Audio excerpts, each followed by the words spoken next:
Okay, I gotta be honest, guys. The real reason I'm hardly making YouTube videos is because editing on my laptop is such a tedious task. It gets really annoying trying to put clips together on my laptop. If I had something like a MacBook, I'd be making videos like every single day, probably. But I don't have a MacBook, so it's a little hard to do that. So to kind of start us off, there was a few films that I didn't get to watch this year for various reasons, or I guess technically last year. But we're going to do 5 good, 5 bad, and 5 honorable mentions. Actually, it's going to be more like the meh category, stuff I still think is worth mentioning or talking about for certain reasons we'll get to later in the video. But mostly just to say it could have been better, the meh category. So, starting us off with possibly the best film of 2024 is the Totoro Killer. Now, amazing action, amazing humor with a runtime of just under 5 minutes. You can watch it right here on my channel. Definitely the most standout film this year, and probably the most creative and goofy action you've seen this year, and that's a damn near promise, trust me. Now, at number 2, I'm gonna put Monkey Man, which is actually really good and really underrated action thriller, the directorial debut of Dev Patel. I saw this with my sister and a few friends. She said it was basically the Indian John Wick, but there's a lot more to it than just that. There's clear reasons why he hates the government and its system. He's forced into certain things, and it actually makes you cheer for him and care about the protagonist. I feel like a lot of other movies this year and just in general can have like a bit of a boring protagonist, so it really does feel good where he wins in the end. Plus the bond he makes with the weird temple people, even though I felt like some of the spiritual aspects could have been taken out, like they didn't add a whole lot to the story, and he still could have learned what he needed to learn as a character. But it was still cool seeing how all of it was put together. I'd more than likely watch any other film he directs if he uses the same kind of style and inspiration his first film had. It would be great to see him advance as a filmmaker. Number 3. Now, I don't think you can make a 2024 list without mentioning Deadpool and Wolverine. Now, I do think it kind of diminishes some of the stuff that makes the first 2 Deadpool movies special. Just a few things about his character and him all of a sudden loving the MCU. And no matter how hard the film will try and tell you or convince you that, oh, this isn't the regular MCU movie, it definitely is. There's still tons of stuff to enjoy here, though. Whether it be the immature humor or the actual meaningful cameos from heroes I love but aren't mentioned enough in mainstream. It still had overall really good story, good friendship dynamics. I do think Wolverine's character wasn't as drawn out or as polished as he could have been. Like I said, I feel like Deadpool was kind of nerfed from the first 2 movies in terms of his personality and character motivations. There's still a lot of likable characters. Like I said, initial reaction in my Letterboxd review, my favorite aspect of the whole movie was seeing Blade. Seeing Wesley Snipes after so many years of speculation and his return is really genuinely awesome. I'm just glad we got a decent MCU movie within the past 5 years or so.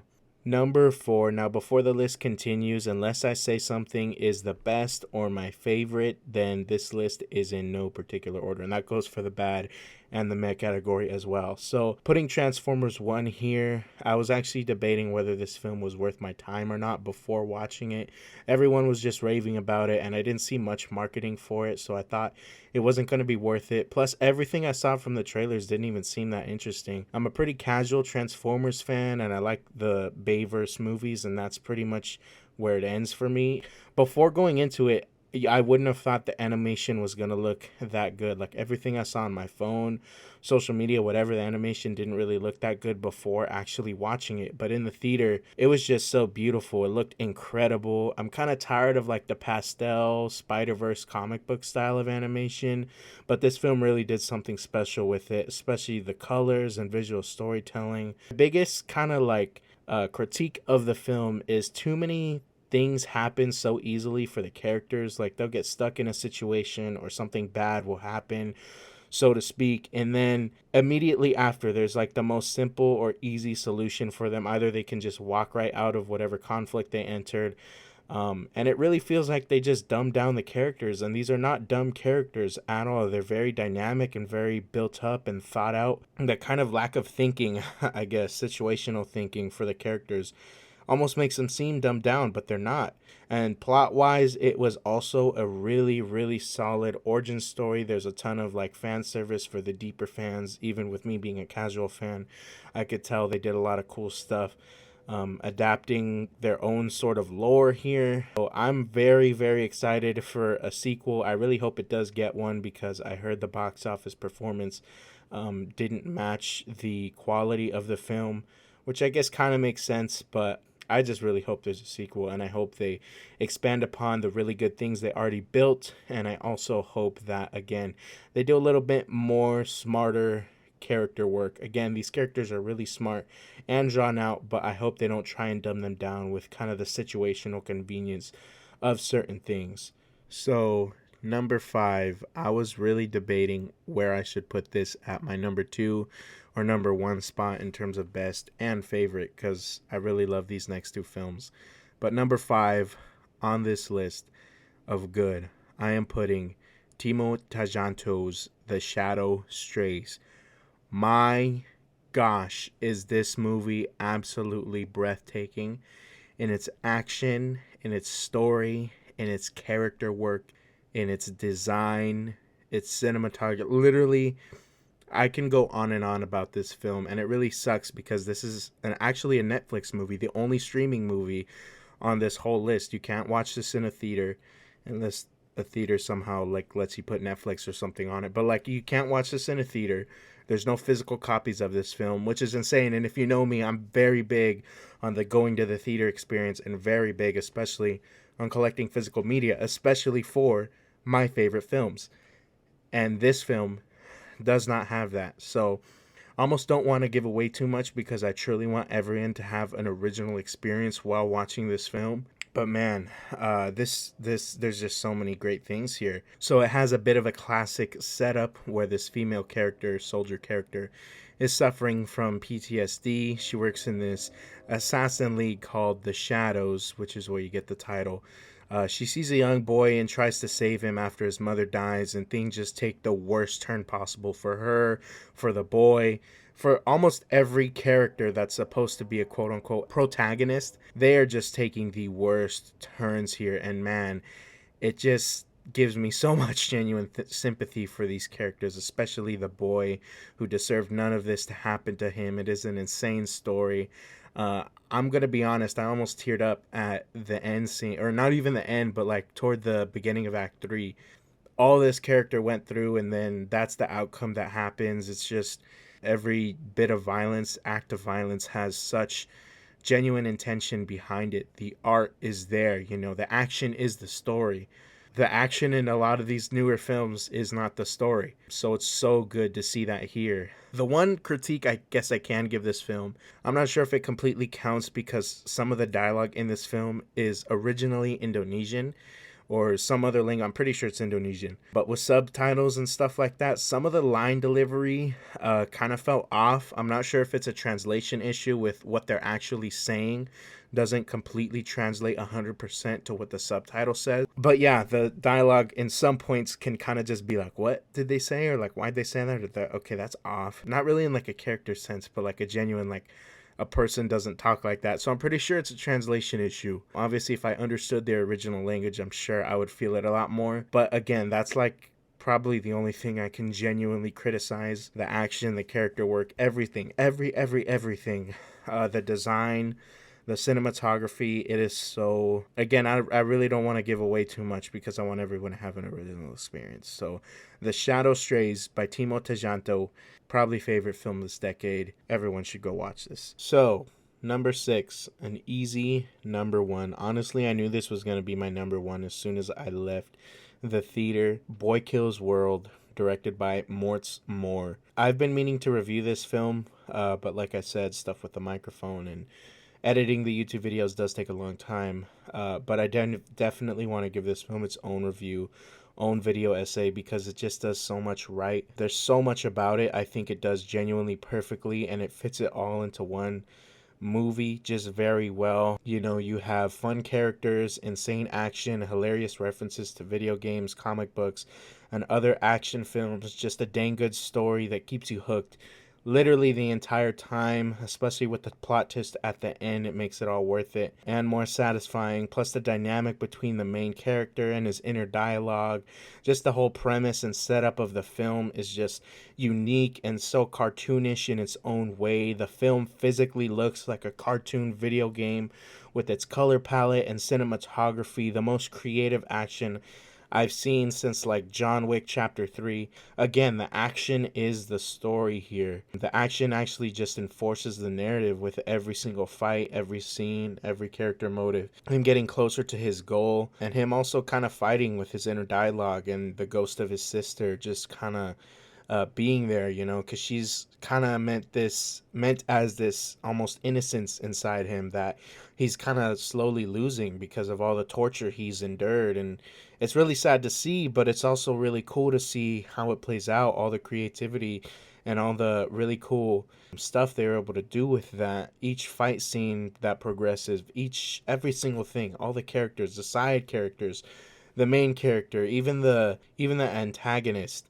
Like I said, this is probably tied for the Shadow Strays with me, but man, this movie, Boy Kills World, probably has a bit more stuff that I just like personally. Like I said, its cartooniness and its action and its storyline is something even I relate to more personally. I'm telling you guys, Boy Kills World and The Shadow Strays are probably the two best films this decade.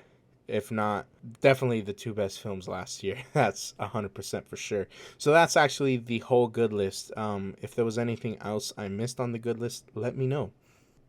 Okay, now the bad list. But the first on the bad list is Civil War, an A24 film about a fictional American Civil War happening in the modern times. This film accomplishes absolutely nothing and says absolutely nothing for its entire runtime. I think in the theater there was like one impactful line of dialogue throughout the whole film, but it's not worth watching for that very reason. One thing I can give this film props to is the sound design. I remember being in the theater and like just feeling every gunshot and being like, wow, this is like surprisingly aggressive sound design for the type of film it is. But even then, that's like two positive things in an entire movie that feels so pointless and says nothing. You have fairly good actors doing the best they can, but even then, it's just like, man, like, why are you gonna create a narrative that is so weak and tell from the perspective of these journalists or news writers that and still make the narrative so weak? What you could have done is have these journalists and news writers all develop their own separate opinions about the war and how it's affecting certain people differently. Some people are starved, some people are physically injured, some people are getting sick, some people don't have access to this, that, or whatever because of the war. You could have gone into all of that, and you didn't really do that. You could have done so much more. This concept is really, really cool, but this is a clear what would you call it, clear example of a film having a really good concept, even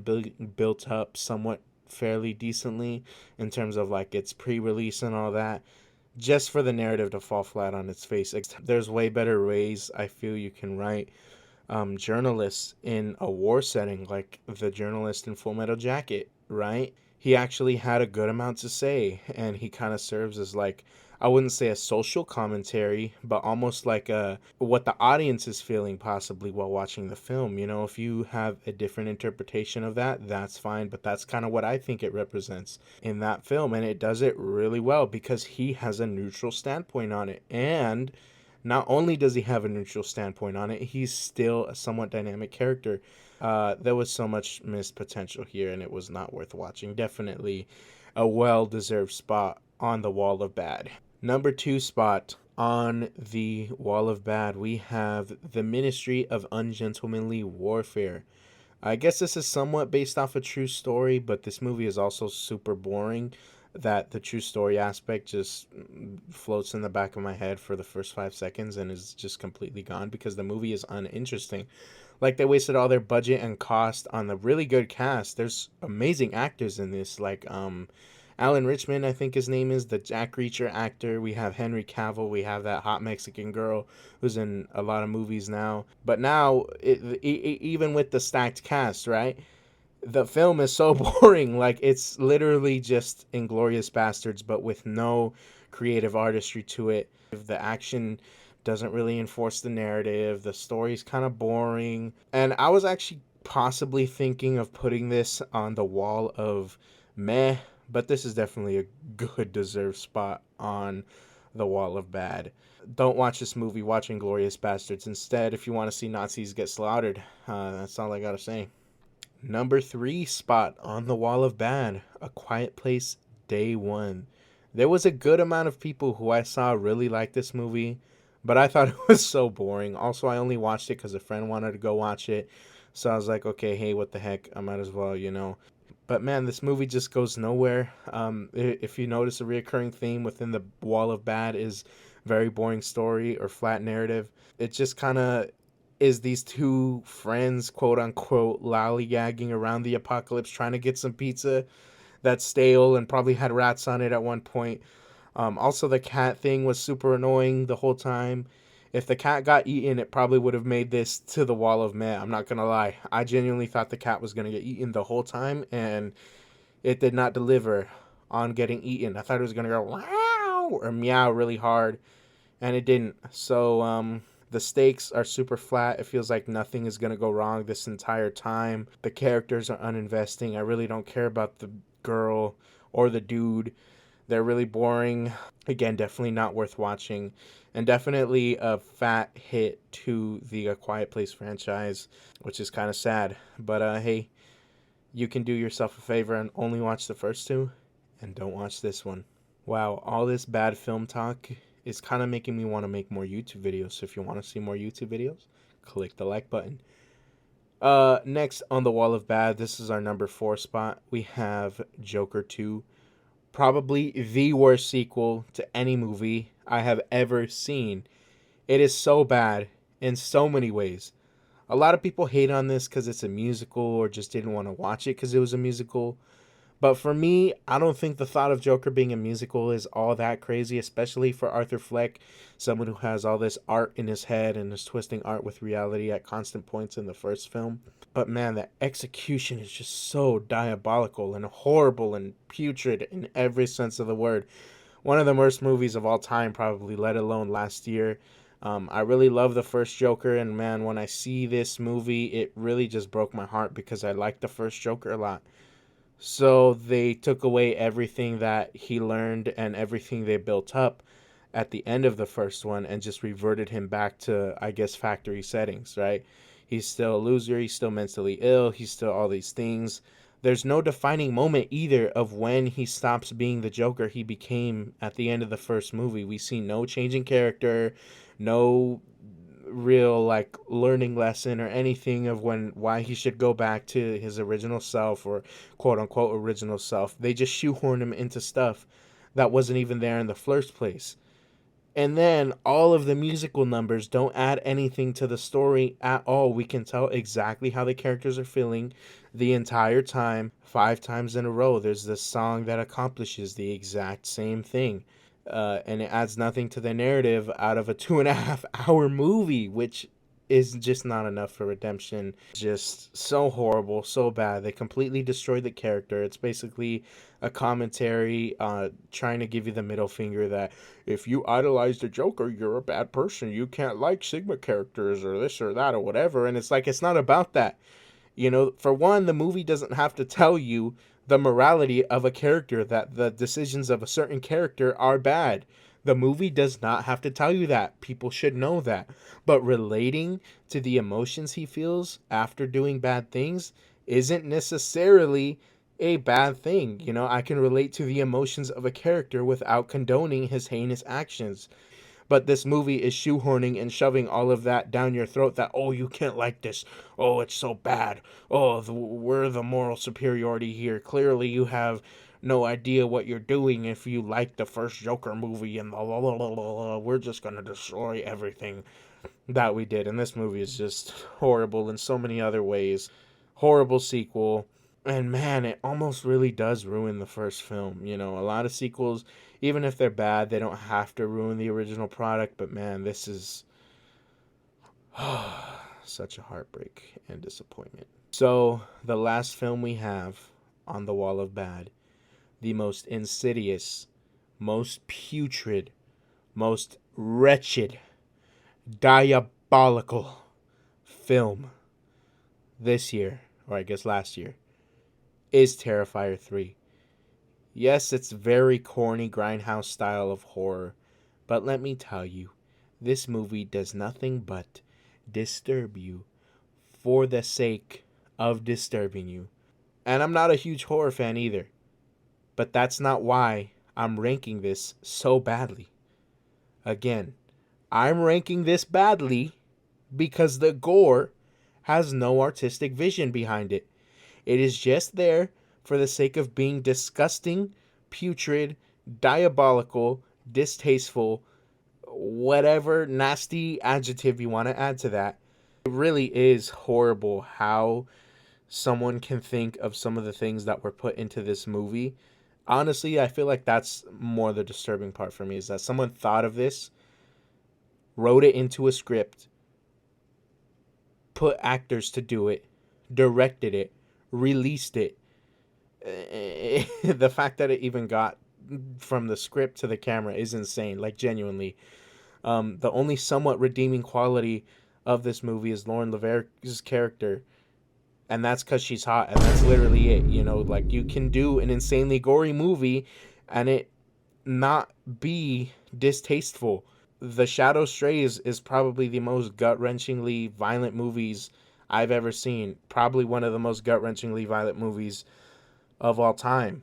And it's not distasteful. There's artistic purpose in all of that. Blatant lack of self-awareness. You're just putting this in a movie to be disturbing. Again, it adds nothing.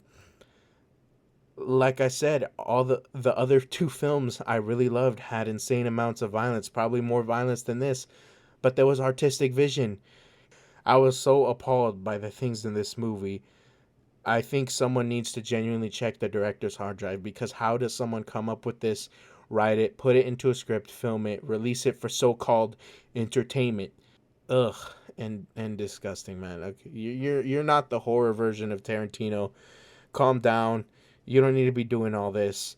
You know, have artistic vision in the gore. Again, it's not the gore itself that bothers me. The other two films were insanely gory that I liked, but just you know, don't be disturbing and insidious just for the sake of it. Maybe, you know, that's my advice to Mr. Damien Leone. I'm sure you're a cool dude. Or actually, I don't know if you can think of this type of stuff and put it in a movie and be considered a cool dude. But man, well, that was the Wall of Bad list. Okay, now into the Wall of Meh. Again, this isn't all bad films, just stuff I thought could have done better. So this film is actually the film I saw most recently in theaters. It is A Complete Unknown, the snapshot biopic of Bob Dylan, directed by James Mangold, one of my favorite directors. Man, just going into this, I really, really wanted to like this movie because I love James Mangold and I like a good amount of Bob Dylan's music. I'm not like a diehard fan or anything, but I do like a good amount of it. And just watching the film, everything felt very meh. Now, it wasn't really directed as a snapshot I mean, it wasn't really marketed as a snapshot biopic. If it was more so marketed as Bob Dylan's transition into electric music, I feel like I would have liked it at least a little more, because I would have gone into it knowing what to expect. I would have been like, oh, okay, you know, that's pretty cool. I thought I was going to get more of a traditional biopic, you know, given the style of James Mangold films. You know, he directed Ford vs. Ferrari, which is a snapshot biopic, but you go into that knowing that. Even Walk the Line, you know, which is a really, really great film. One of my favorite films. Also, why James Mangold is one of my favorite directors is because of that film. You know, I felt like I was going to get a lot more of who Bob Dylan is and not just what he did or the kind of music he made. But it was nice seeing a lot of the inspiration of where he got his music. writing from and what inspired him, you know, kind of just the stuff of the times and the history of the time. It is kind of cool to see. Also, I think the subplots with his females were a little uninteresting and drawn out at some point. They don't really help Bob learn anything. I guess it's kind of to show you more of his character traits and kind of who he was as a person with navigating relationships. But it's kind of weird that they do that with the females and not with his life as a whole. You know, I don't know the complete impact they had on him. It is clear, like, obviously they inspire a good amount of his music, but it's kind of just like they could have gone deeper into who Bob Dylan is. I wouldn't call this movie bad in any means.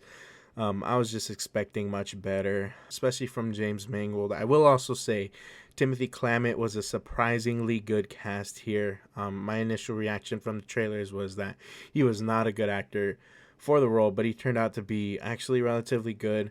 So not bad, but could have been a lot better as a whole. Number 2, another musical biopic. We're going with Piece by Piece, the Pharrell Williams story, told in Lego pieces.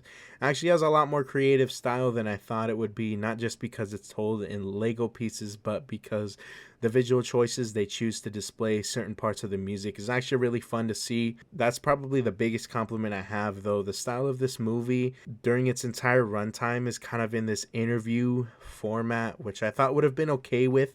As long as they retained a general narrative throughout, like the interviews continued to push the narrative forward and have a bit more of a purpose, but they didn't really do that, which kind of like made the film boring as it went on. You know, it was really cool to see like the celebrity music guests and the impact he had on hip hop, but still kind of like as a story, as a narrative, you're not getting much here, especially for someone like Pharrell Williams. I feel like they actually could have either gone more like a Lego documentary style that would have been cooler than just like interview style. The film does revolve around him, but he's not like a developed character. He's kind of just talking vicariously through himself, you know, because it'll switch from interview to like kind of flashback scenes. So again, he doesn't really feel like a developed character. No one in the movie feels like a developed character. Just kind of like people he spends time with. But I guess it's not completely bad. You know, it is still. I feel like most people are coming for the music anyways. So it is really cool to see that. They make really, really good artistic choices in displaying a lot of the music. But again, I feel like they could have done a lot more story wise. Another thing I kind of noticed that was maybe a little weird is that, for one, Pharrell Williams is still alive and he's still relatively young. I felt like kind of weird getting a biopic this early into his life and also his career. I mean, yeah, he did kind of peak in the 2010s, but his career, I wouldn't say is over. You know, normally if they do get a biopic while they're still alive, it's well after their prime. So I'm not sure why they chose to make a Pharrell Williams movie. But yeah, it does feel kind of weird, you know, because with the traditional biopic, I guess timeline, so to speak, is like they either die and, you know, they choose to make a movie about him, or, you know, they're well past their prime and then choose to make a movie about him, which this movie, he's neither of those things. He's not well past his prime and he's not dead either. Yeah, so that was Piece by Piece, the Pharrell Williams story. Number 3 on the wall of meh, we have Gladiator Fu. I was actually going to put this in the bad category, but there was a lot worse movies this year, so by capacity issues, this was moved to the meh category. One of the things I hate more than unnecessary sequels is damned characters or damned narratives. It was so goofy seeing the narrative decisions they made throughout this movie. And man, it's disappointing to see that it almost ruins the first one. And this is one of the times where I will say this, and it actually does kind of ruin the first one, because when they make Paul Mescal's character, I forgot what his name is in the movie already, but when they make Paul Mescal's character Maximus's son, I feel like it would have been a stronger narrative if, even if he wasn't Max's son, he would have been the character he initially was and was just inspired by Maximus, and, you know, being like, wow, okay, this guy really was a Roman hero or gladiator. I don't know if they're Roman, but, you know, gladiator hero, you know, that would have been really cool to see, you know, him learn something from the history of Maximus. something like that. But they had to shoehorn him into the lineage of Maximus, I feel like, to almost justify the existence of the sequel, which is a very, very, very, very stupid decision. I really hate how they did that. So that'll be probably one of my biggest criticisms of the film, because there's a lot of style here. There is really cool set design, even though none of it's really historically accurate, like the sharks and the monkeys being inside a gladiator, a coliseum, and them being CGI. There is some decent characters. Denzel Washington, he's an amazing actor, but he's doing the best he can with the character he has. Same with kind of everyone else. Almost the villains are also just way less interesting. The everything is also just less interesting than the first one. The action was even less interesting than the first one. And another pretty big nitpick I have: so after he goes into battle, figuring out he's Maximus' son, he takes the armor of Maximus and wears it in battle, but the MF Doom mask is nowhere to be seen. If they are gonna make him wear the armor, you have to give him the MF Doom mask, and he did not have the MF Doom mask. It is so stupid. I really want to say, I probably would have like screamed in theater or something if I saw the MF Doom mask, even though there's no like direct correlation between Doom and Maximus or Doom and Gladiator. It would have been pretty cool to see it, but no. Bummer. Number 4 on the wall of meh: the Bob Marley One Love, the movie. I was actually excited to see this when it came out, because if anyone deserved a biopic, especially music, it's Bob Marley. But damn, I was disappointed. Not the whole movie is bad. I just think all the music was created very, very perfectly. Recreated, I mean. It's a very faithful adaptation music wise, which is like, okay, why would you make a biopic about someone as prolific and impactful as Bob Marley and not really give us, the meat and potatoes of who the dude was? Again, that's what I think makes a bad biopic, is not showing who they were. Obviously certain things have to be romanticized or have composite characters, because, real life arcs don't happen like movies, which is fine. But this felt a lot more like a highlight reel. I'm like, dang, they just kind of went from good thing to good thing to good thing to, oh no, he has cancer, bad. They released an album. Well, I understand his musical impact, which was really cool. There is some cool moments seeing his culture, but you still don't really see him. I feel like kind of making it more about his culture is kind of just being like, okay, that's already how the Rasta culture is. So why would you make it about more the culture than just him? Obviously, he is a part of the culture, but I mean, the culture speaks to more people than just Bob Marley. You know what I mean? Again, they do some solid stuff with like his inspiration for a good amount of the music, his religion, and his culture, but it just wasn't enough to justify an entire movie that felt like a highlight reel. So number 5, also the movie I saw most recently in theaters, I'm gonna give to Kraven the Hunter, supposedly the last of the Sony Spider-Man movies, which is mostly a good thing, I'm going to be honest. But everyone was really, really dragging this movie. I didn't think it was that bad. Definitely wasn't a good movie, but it wasn't horrible. People were just chewing this movie alive. I was like, dang, guys, it was not that bad, right? Right? Am I right? It wasn't that bad, but anyways, beside that, super basic action, actually pretty decent and interesting story setup. There's tons of corny dialogue and bad character moments, but it's a Sony Spider-Verse film. Obviously, that's a given. People should go into these movies knowing that's what's gonna happen. You can kind of tell they were trying to do their own thing, trying to put together their own kind of character dynamic for Kraven.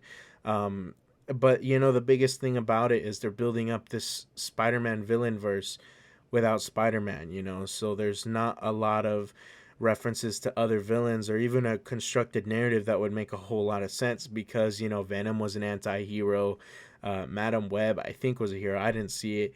And then, even Morbius and Kraven, now they're trying to make more like anti-heroes than like complete villains, which isn't really accurate to any of them except for Venom. Venom becomes kind of an anti-hero in the comics. But even then, it's kind of like, this movie was okay. I did like the story. I thought it was mostly interesting setup. Some of the characters, like I said, are boring or they just don't accomplish much within the film, but it wasn't a bad film. I watched it with my buddy Jason and it was a fun time in the theater. Yeah, that's all I can really say is that this movie was okay. I wouldn't call it horrible, but I definitely would not be calling it good. So, yeah, guys, that was all the movies I thought were worth mentioning last year. If you haven't already watched my latest music video or short film, The Totoro Killer, you can watch it right here on my channel. Thank you guys for watching. Subscribe, like, and let me know what other movies you guys think I should talk about.